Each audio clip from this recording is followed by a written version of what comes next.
At first glance, this painting might seem like a random graffiti work done in a narrow alleyway by some rebellious teenager who got his hands on spray paints. But that is not the case. This artwork of the most iconic pieces of the 20th century called Untitled Skull by Jean-Michel Basquiat, this painting shows the artist's raw and expressive style, as well as his struggle with his identity and mortality. Basquiat was a groundbreaking artist in the 1980s, but died tragically at the age of 27. In this video, we will look at how he created this masterpiece, what it means, and why it fetched a staggering $110.5 million at auction in 2017, making it the most expensive American artwork ever sold.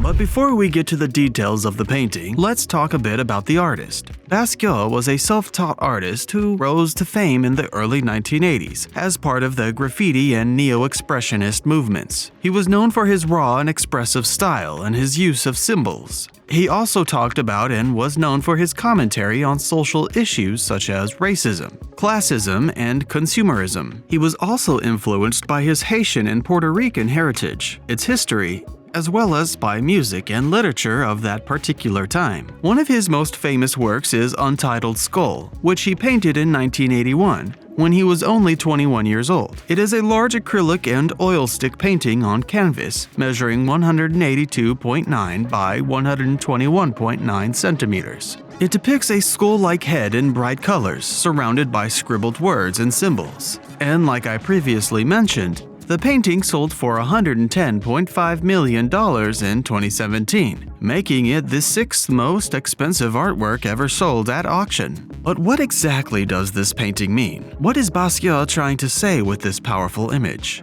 Let's take a closer look at some of the elements and themes that make up this masterpiece. First of all, let's look at the skull itself. It is not a realistic representation of a human skull, but rather a stylized and distorted one, highlighting with various colors and strokes. It has a large mouth with teeth, a nose with nostrils, and eyes with pupils. We can also see the ears, hair, and the crown of the skull. The painting plays with our perception of a face that has eyes, a nose, and teeth. It makes us see bones and graffiti under the skin, as if they were as real as the bright colors behind them. The head is a canvas for Basquiat's mysterious art, which hints at shapes and symbols within the face.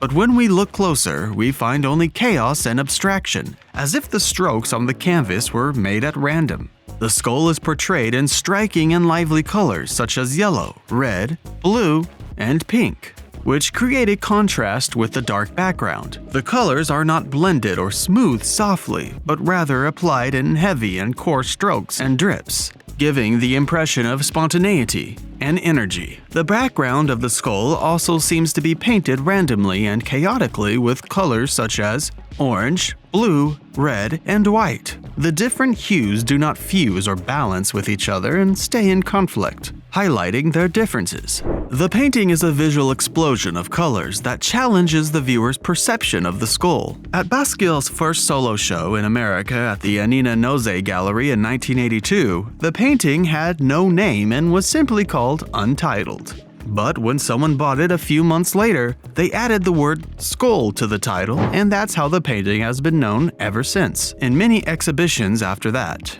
Hoffman thinks the title was changed because people mixed up the work with the old symbols of the memento mori, where a skull meant to imply death. But it is important to keep in mind that the skull in this painting has a dual meaning. It doesn't only represent death, but life itself.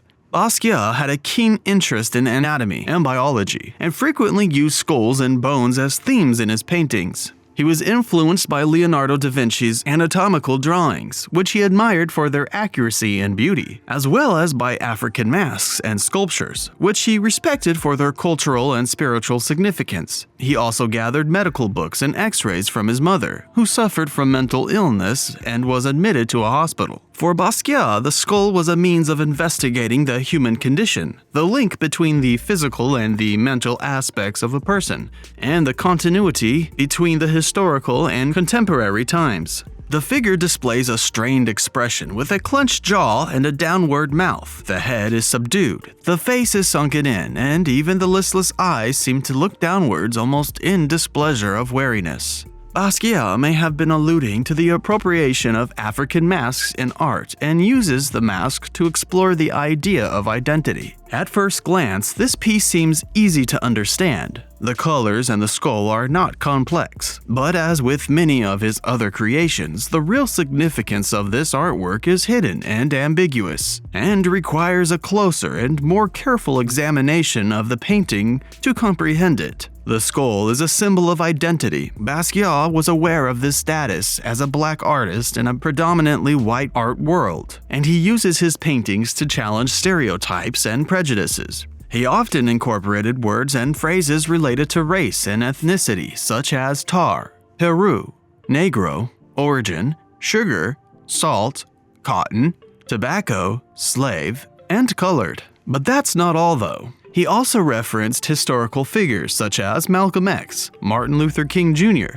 Charlie Parker, Muhammad Ali, and Jean-Michel Basquiat himself. By doing so, he was playing his role in trying to reclaim his heritage and asserting his presence. This masterpiece of a painting is also a symbol of rebellion. Basquiat was influenced by the punk rock scene in New York City, where he started his career as a graffiti artist under the name Samo. He was drawn to the anti-establishment attitude and the DIY aesthetic of punk culture. He also admired artists who challenged conventions and norms, such as Andy Warhol, Pablo Picasso, Cy Twombly, Robert Rauschenberg, and Jackson Pollock. He used his paintings to express his opinions on politics, economics, religion, media, and consumerism. He often criticized the corruption and hypocrisy of the system, using words such as plush, safe, fame, profit, priceless, pay for soup, build a fort, set it on fire, and boom for real. The skull is also a sign of creativity. Basquiat was a very productive artist who created over 1,000 paintings and 2,000 drawings in his brief career. He had a remarkable imagination and a unique style that blended different influences and sources. He drew inspiration from music genres such as jazz, hip-hop, reggae, blues, and rock, which he often listened to while painting. He also incorporated elements from literary genres such as comedy, drama, and science fiction, which he read and watched frequently. These genres helped him shape his artistic vision and expression. He was also influenced by art movements such as surrealism, abstract expressionism, and pop art. He used his paintings to create his own visual language, using symbols such as crowns, arrows, stars, hearts, crosses, numbers, letters, and codes, and looked at his paintings as the means to communicate with his friends and collaborators, such as Keith Haring, Madonna, and Andy Warhol. The skull is also a powerful symbol of vulnerability. Basquiat was a suffering and anguish artist who had difficulties with fame, addiction, depression, and loneliness. He faced constant stress from the art market, the media, and his own ambitions. He was also deeply affected by the death of his friend and mentor Andy Warhol in 1987,